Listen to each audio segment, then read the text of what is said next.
Oke, assalamualaikum warahmatullahi wabarakatuh. Selamat pagi semua, berjumpa kembali dengan Mas Bro Tegal. Tentunya masih sedikit ngantuk sama merem. Setiap malam begadang sampai jam 3 pagi. Banyak kegiatan malam ya, bukan kegiatan malam yang keluyuran sana kemari main TikTok atau cari gacoan belanja, bukan ya, hal-hal yang positif. Pasti banyak pertanyaan mengapa market turun, sedikit turun dikit aja ya. Pasang leverage yang sangat tinggi, atas bawah akan ditendang semua. Market maker siap mengincar, banyak peringatan. Sekarang ganas, jangan main future dulu. Kemudian juga ada token-token besar yang mau unlock. Ini hari ini dan besok 1 Januari. Kemudian juga info yang mantap juga ini, banyak uang segar yang akan masuk di Januari. Ada yang sudah jelas, itu ada 300 miliar dolar gabungan antara BlackRock, dan itu baru sedikit yang masuk untuk token-token yang berbasis RWA. Belum nanti gelontoran dana yang lain-lain akan dibagi, ada ya ke AI, ke GameV ya, jadi ada ke Finance, nanti banyak. Untuk PP sedikit ya, sudut pandang prim PP dapat menjadi meme risk safe terbatas di sektor inti USDT. Ini menarik. Sudut pandang prim PP dapat menjadi meme risk state terbatas di sekitar inti USDT. Diposisikan, direncanakan sebelumnya, dan diimbangi dan diseimbangkan kembali sebelumnya dan diseimbangkan kembali daripada didorong emosi murni.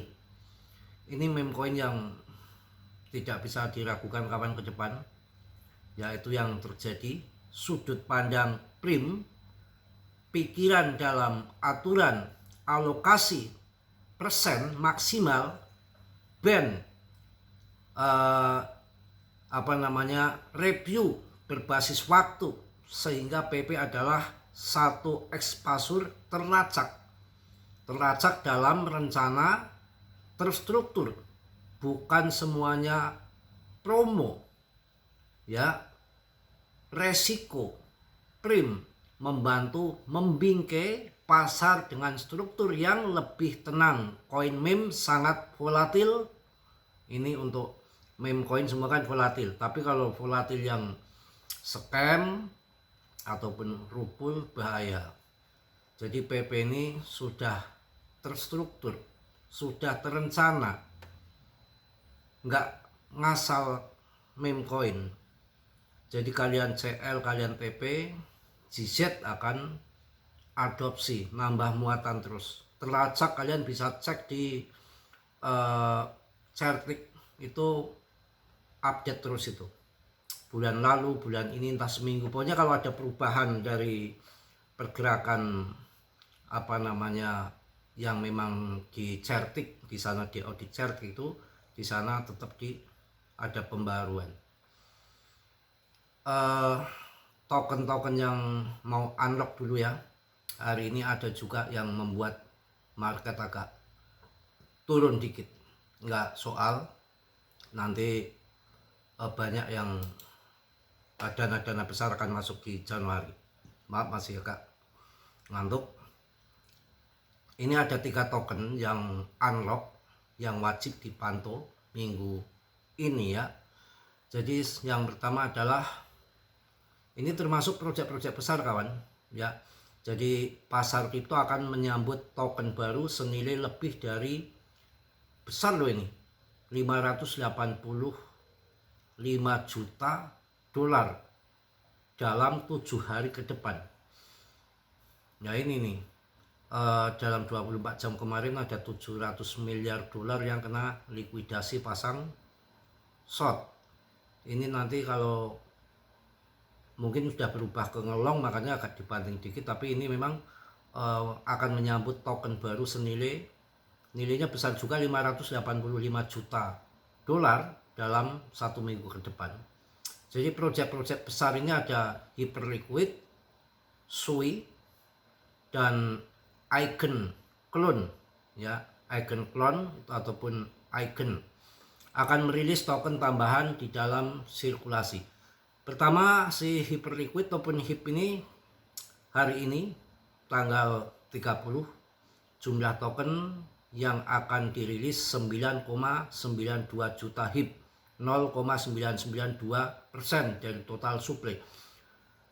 Gila ya, 9,92 juta HIP itu pun cuma 0,99%, belum ada 1% kawan. Ya itulah, debt itu selalu untung.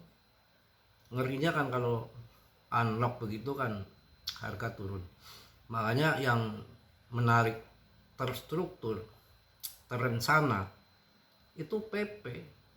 Pasokan beredar semua, nggak ada unlock, nggak ada. Pemegangnya orang-orang besar. Emang sekarang belum terbang, nanti sekali pump. Kalau kita mencari koin yang 100%, 50% itu udah sering saya dapat 400%, 5 kali lipat dari SPK, ada SPL, ada Aster, ada Pan waktu habis mainnya itu. Tapi kan paling nggak bisa cuan ribuan persen. Yang kita incar kan koin-koin yang naiknya bila perlu lebih daripada 2000%. Kemarin tahun 2024 kan 2500% itu PP, besar loh ya. Kemudian koin Sui 1 Januari. Jadi yang naik kenceng itu nanti ada unlock ya, difomokan biar harganya tinggi, begitu unlock turun. 1 Januari jumlah token akan dirilis yang akan beredar 43,69 juta Sui. Itu belum ada 0,50% kawan, belum nggak ada 0,5% dari pasokan. Jadi jumlah token yang dirilis 43,69 juta Sui itu hanya 0,44% dari total supply. Yang jos kan PP, cuma belum dipam. Ada waktunya, santai aja. Orang-orang yang kuat, yang pemenang, koin terseleksi alam, holdernya juga terseleksi alam. Total supply-nya berapa ini? 10 miliar kawan. Supply yang beredar saat ini baru 37 miliar Sui. Coba 10 miliar yang beredar itu baru 3,7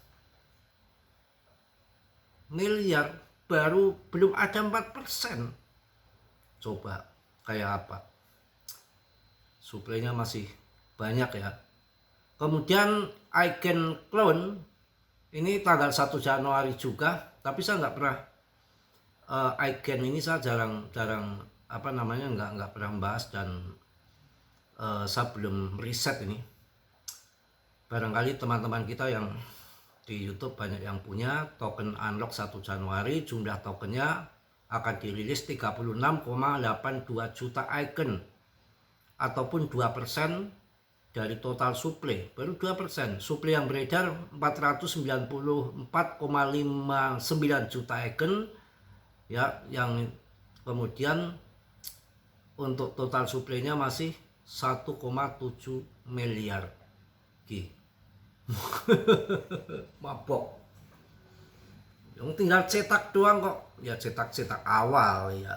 Tapi kan gitu ya. Itu yang akan unlock ya.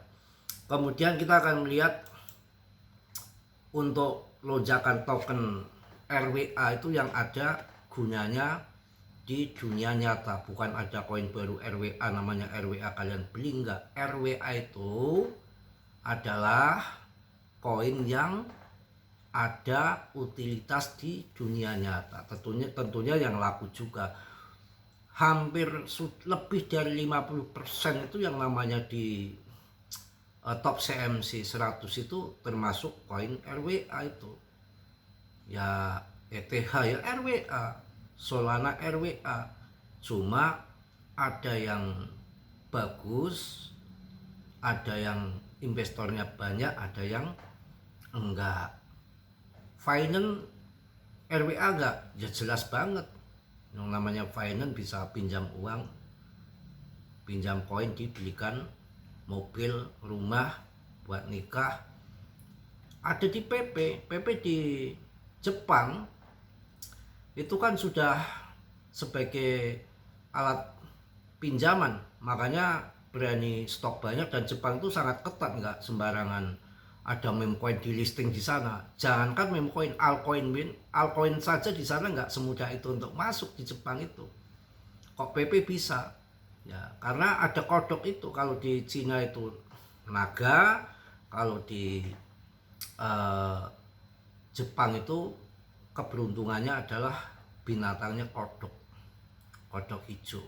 Ya, RWA akan melonjak kapitalisasinya. Ini baru RWA yang akan dilonjakkan ya.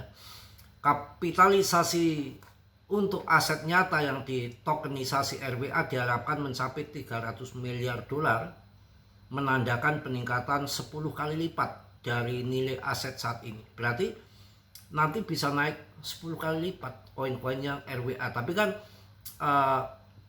nggak semua RWA nanti naik, tergantung punya fundament yang bagus pilihan mereka. Yang jelas intinya yang punya orang-orang besar ini yang akan jalan ya. Kemarin ada yang nanya Aster boleh itu koin debt, berbasic debt ya untuk jangka panjang nanti. Kemudian perusahaan besar siapa aja yang akan masuk? Ini ada Goldman Sachs, BNY Mellon, Franklin Templeton, dan juga BlackRock. Diprediksi akan melakukan investasi besar-besaran dalam segmen ini. Ini menunjukkan kepercayaan yang meningkat pada teknologi blockchain untuk pengelola aset nyata. Jadi akan full kawan, akan full. Belum lagi ya, ini termasuk ini investasi akan membawa likuiditas yang signifikan ke dalam ekosistem ETH, karena banyak yang menggunakan ekosistem ETH yang menggunakan jaringan ETH. ETH itu masih laku. Nanti setelah all season itu akan didahului ETH dulu yang terbang. Investasi ini akan membawa likuiditas yang signifikan ke dalam ekosistem Ethereum, sekaligus memperluas penggunaan blockchain dari sekedar transaksi keuangan menjadi pengelolaan aset komprehensif. Dengan demikian ETH akan semakin menjadi tulang punggung teknologi keuangan masa depan. Bukan XRP aja ya. Mungkin itu aja, nggak salah singkat aja ya, masih agak ngantuk. Kemudian ini yang akan menjadi berita yang menarik lagi, dampak kebijakan Fed.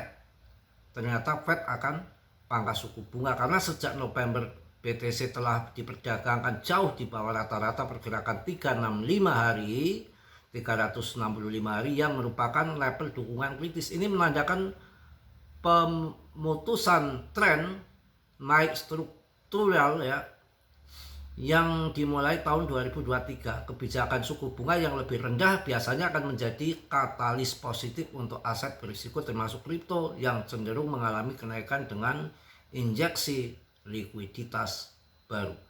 Ya mungkin itu aja ya. Ini pada tahun 2025 Fed kan memotong suku bunga sebanyak 3 kali sebesar 25 basis point ataupun BPS. Jadi kemudian ini akan dilanjut katanya hanya 18. Pokoknya akan dilanjut lagi pemangkasan suku bunga pada Januari tahun 2026 menurut alat FedWatch dari Chicago.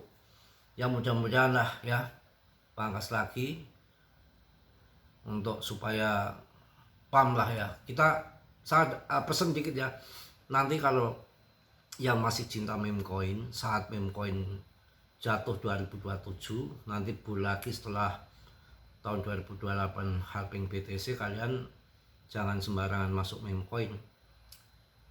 Kalian harus ingat itu berapa meme coin yang listing ribuan bahkan jutaan, mana yang jadi 99% gagal. Caranya kalau masih cinta meme coin, karena memang meme coin itu nggak bisa kita pungkiri kenaikannya gila-gilaan. PP aja sekarang turun, yang masuk awal kayak apa.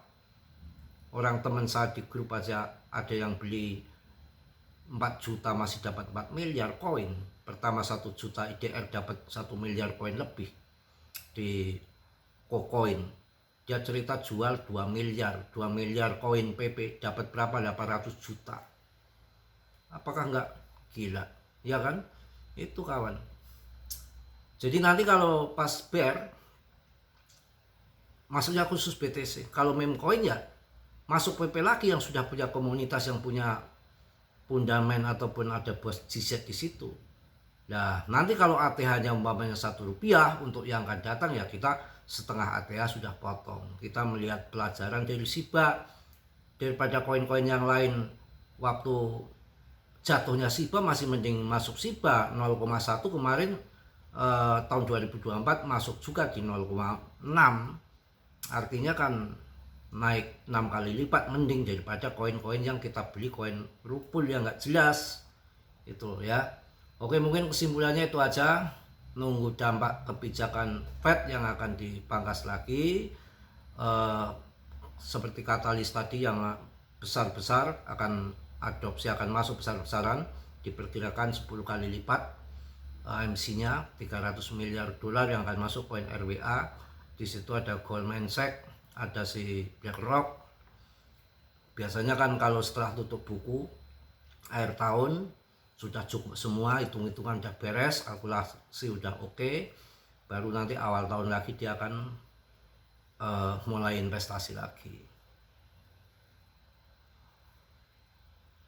Saya rasa cukup, mohon maaf yang sebesar-besarnya. PP nggak perlu diragukan, masih ngantuk yang pokoknya tetap dia riset sendiri, jangan semua apa yang saya ucapkan kalian ikuti, karena tanggung jawab masing-masing. Karena dalam dunia kripto risikonya sangat tinggi, bisa cuan dadakan ataupun membre mendadak ya. Oke Mas Bro, mohon maaf, mungkin itu aja untuk pagi ini. Tetap semangat, tetap oke. Mas Bro aja diceraikan istri aja semangat kok, santai ya, nggak masalah. Saya rasa nanti akan diberikan yang terbaik. Juga di dunia ini kan hanya sesaat ya, dan ini bener kok, bukan saya menjelek-jelekan, tapi saya tuh lihatnya itu gedek gitu loh. Kalau di medsos itu kan yang-yangannya itu apa, setia gitu, pokoknya paling setia sampai mati, paling setia sampai mati. Pret, gimana ngomong setia sampai mati kalau ceraikan suami? Saya dulu juga begitu awal-awalnya ya, I love you too. Kalau ketemu yang apalagi setia sampai mati, pret, ngomong kosong ya. Jadi sebetulnya nggak perlu diucapkan ya yang model gitu-gitu tuh. Hati aja, di hati. Bukti sekarang tuh, bukti saya wanita setia, saya wanita paling setia, brilian. Itu gak usah pakai ngomong. Nah, ngomong kayak gitu kok sudah menceraikan suami 2 itu piye? Keblek apa? Jadi ini sama ini itu yang mungkin ya memang bahayanya orang munafik di situ. Orang tanpa sadari pinginnya dimengerti ya, kayak kalian ini pinginnya cuan mulu, pinginnya dimengerti, tapi nggak pernah mau ngerti keadaan kalau kondisi turun. Kalau lagi cuan seneng banget, cuan Mas Bro, cuan, saya beli kontrakan, saya beli ini, beli sawah, kemarin ada beli sawah, ada beli mobil tahun 2024, heboh banget. Ini yang tidak mau ngerti gitu. Jadi saya itu paling heran melihat ada orang yang maunya dimengerti, tapi dia sendiri nggak mau ngertiin orang. Ini yang susah. Sudah dikasih tahu nggak mau tahu, tapi sok pinter, tapi sebetulnya on. Ini yang susah ngadapi orang kayak gini nih. Ya, pandangannya nggak luas, pandangan kan nggak luas. Umpamanya pendidikannya kurang, kurang kepek apa kurang apa nggak tahu. Pokoknya pendidikan kurang. Ya, emosian, nggak mau ngertiin orang. Ya, mau cuannya saja, ketika turun nggak mau ngerti. Maunya dimengerti tapi nggak mau ngertiin orang. Itu yang bahaya. Itu orang yang tanpa disadari, maaf, yang beragama Islam kayak saya, itu memang dijelaskan terjerumus ke neraka itu dari hal yang munafik itu. Munafik itu kan bibir sama hati itu nggak sama. Kalau saya sama, marah-marah, seneng-seneng, bahagia-bahagia. Di sini curhat galau ya galau. Tuh, harus sesuai ini harus nyatu. Jangan saya setia, hebat sampai mati. Nah, itu suami 2 kali diceraikan semua kepi. Salam dari Tegal, Mas Bro. Assalamualaikum warahmatullahi wabarakatuh. P. Jos.